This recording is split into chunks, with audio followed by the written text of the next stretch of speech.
Thank you for joining State 48 News today. This is Master Sergeant Jack Dona. And if you were anywhere around Arizona, you saw the Stolen Valor bill last legislature. It was major in Arizona.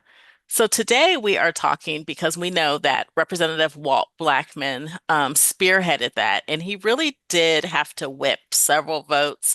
He had to definitely pull the bill along to get it to pass, but he was not the only one. Master Sergeant here, Mr. Dona, was instrumental in making the bill pass, and the bill is named after his father. So thank you for coming today. Thank you for having me. I appreciate it. Just to let your audience know, I am a retired Master Sergeant, U.S. Army. So yes. Yes, yes, sir. Yes, sir. So State 48 News got a hold of a letter that Mr. Dona wrote to Speaker Montenegro at the legislature. Yes. Because unfortunately, you were not able to immediately get a copy of the proclamation that the bill had signed, and that was important to you. Can you kind of tell our audience a little bit about that? So um, this is actually a situation that goes all the way back to April. You know, when the bill was originally being uh, put together, the bill itself and the proclamation.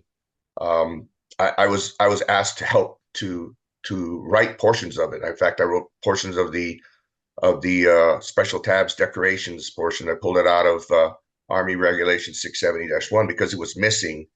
And basically, that the whole genesis of the bill and the proclamation. I assisted um, Representative Blackman and his staff with writing it.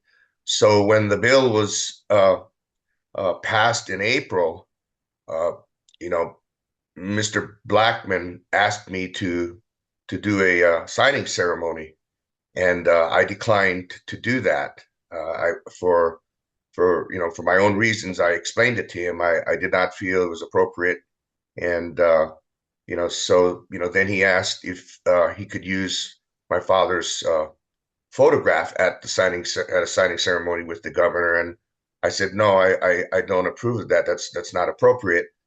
I told Mr. Blackman that we should just take the win, don't spike the ball, and the good that we set out to do, we did, and so uh, I kind of sensed that there was a little contention there because of that, because I just didn't feel it was appropriate for me to appear with uh, at a signing ceremony due to some of the uh, uh, political articles that I had myself written in regards to the 2020 and 2022 elections.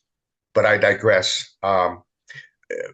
Representative Blackman promised me that he would get me the proclamation, and as far back as April, I kept asking him, either by text or by phone. And the last time that I asked him, and I believe you have those. I sent you those text messages from my phone. Excuse, yeah, I still roll with a BlackBerry, so I'm sure you probably got a kick out of that. So, but I the last time I asked him was in August, and he said that everybody was very busy and it was touch and go. But I wasn't asking for myself, uh, uh, and I was asking for my aunt. She's 88 years old. This is my father's sole surviving sister, and she has macular degeneration of the eyes. And so she was rapidly losing her vision. She still is. She has to read with a very, very high powered diopter magnifying glass now. So, and coupled with the fact that 2 years ago she lost her husband. She was married to him for many, many years, 60 plus years, and Wow. and and then the loss of my father. They were very close. They would call each other twice a day. Uh, and, they both survived. Uh, you know, communism. My dad escaped from Nicaragua. That's as you know, and so they were extremely close. So it really hit her hard when we lost him last year, and she's been slowly declining in health, uh, and so it was important to me. So I had been telling Representative Blackman that I just wanted a copy, that I could take to show my aunt because I was coming up to visit her. She lives in Nevada, and so I never got anything from Representative Blackman. So what I did was I I tried to think of someone that had been there with the effort from the beginning, and Representative Wynn, uh, Juan Wynn, had given me his personal phone number, and said, if anything, you need anything, let me know. So I messaged him, and he gave me a call, and I told him, I said, is there any way I can go up to the legislature and talk to whoever does that, the archivist or whoever does that, and I just need a photocopy. And so Representative Wynn was stunned. He says, "You still don't have a copy of it?" And I says, "I don't." And I just it's not for me. I want to give it to my aunt who's in declining health. So uh, he said, let me make some calls and I'll get back with you. So I think it was maybe a couple days later, I got a call from Representative Blackman's assistant. This was in probably in September. So basically 2 months after my last message to Representative Blackman.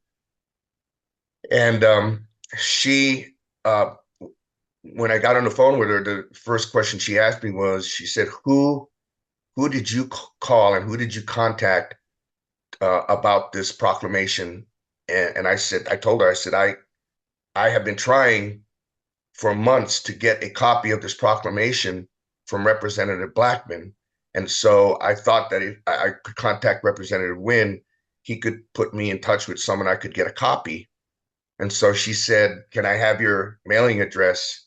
And I gave it to her, and she said, "We're going to mail you a copy of the proclamation." And I never received it. So another 2 or 3 weeks went by, and I contacted Representative Wynn, and I told him, I said, I told him just what I told you, that about Blackman's assistant contacting me, and that I was going to see my aunt in a few days. So Representative Wynn told me that he would get back with me, and so we ended the phone call. And then he called me back. I think he called me back the next day, actually, and he said that he had spoken to Speaker Montenegro, Steve Montenegro, and that Speaker Montenegro was, uh, how should I say, was disappointed would be the least what I heard. Uh, and so Representative Wynn said, uh, I have been directed by Speaker Montenegro to reproduce an official proclamation, and it will be my name, Representative Win Kwan, that will be on the proclamation.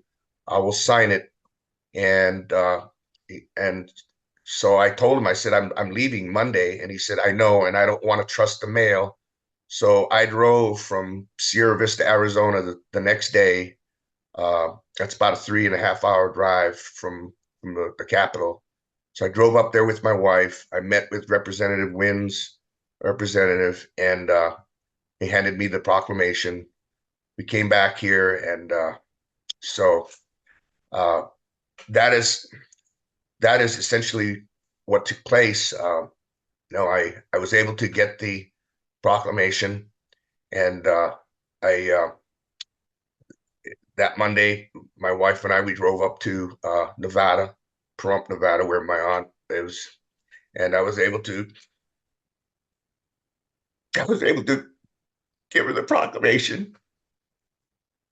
And so I'm very indebted to Representative Wynn and Speaker of the House, Steve Montenegro, for doing that. Excuse me. Yes, sir, you're fine. So, uh, you know, when I gave it to my aunt and uh, and I read it to her, she just looked at it and she held it, and you know, and she just kept holding it, and I said, do you want to hang it up someplace? And she told me, she says, no, she says, I want you to go and put it on my bed because before I go to bed tonight, I want to read it with my magnifier.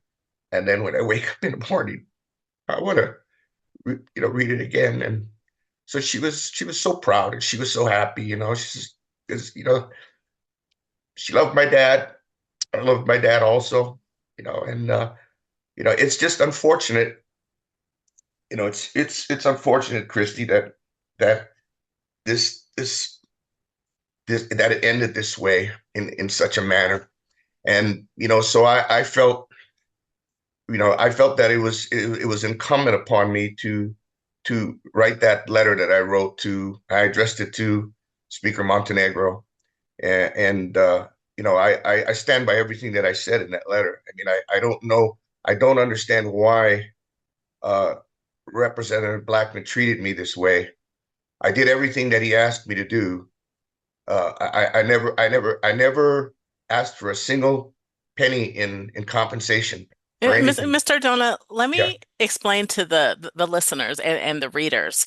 You Mhm. live 3.5 hours. Is that round trip or one way? That's just one way. Okay, 3.5 hours you live from the Capitol. Yeah. And I saw you at the Capitol on more than one occasion, at more than one press conference. You Yes. spent numerous hours, whether it's online or talking to media. I mean, you were, next to Mr. Blackman, you were probably the number two person. Your father passed away last year, so this is, the bill was named after him. Yes. So this was very important for you for it to pass, but driving up 3.5 hours, one way it is a heavy lift, and you were definitely there at the Capitol on numerous times. Yes. I mean, to your point, I again, I don't understand, and I think I addressed that in my letter. I don't understand why Representative Blackman treated me and my family that way. And I was very clear to him numerous times. I'm not asking for this proclamation for me. I'm asking it for my aunt so she can see it while she's still here with us, before she passes on. And I explained it to him, that she's losing her eyesight and everything. And I always got like I was just blown off, and I was, that's the only thing that I can think of. And I'm not going to mention the name, but what really infuriated me was, and I heard from another representative that, you know, Mr. Blackman had a copy of the proclamation hanging up in his office, and he was taking pictures with it. He was taking it down around, and taking pictures with constituents with it all of this time, all of these months while I was asking him for the proclamation. So, there it all and then I sent you the text messages that he would send back to me. I have more of them, and it's just and emails and phone calls, and it borders to me on cruel, very, very cruel. Just I have something that you want, and I'm not going to give it to you. And so, I addressed that to Speaker Montenegro. I believe, it was something my dad always said, if you cannot be responsible with little things, you will not be trusted with big things later in life. I don't understand why Mr. Blackman would treat me that way, treat me the way he did. But Representative Wynn and Speaker of the House Montenegro did come through for me, and so I just I don't have an explanation for why Mr. Blackman would conduct himself the way he did. But I will tell you this. I will say this. This kind of uh, whether it's just, you know, I've already gotten everything I need from you, so you're no longer important to me, okay? Or it's malicious.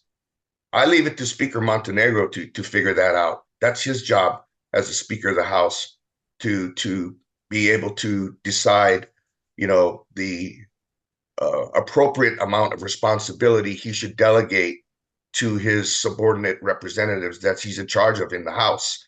But, you know, all he had to do was take it off his wall, hand it to his assistant, say, scan this to a PDF and email it to this email. He has my email address and email it to this email address. Done. But instead, it went week after week, month after month, me asking for this. And all I got was platitudes. Well, sir, we thank you Yeah. for trusting us to tell your story, telling, the facts as you have told them. We will reach out to Mr. Blackman and obviously give him a chance to, tell his version of the story.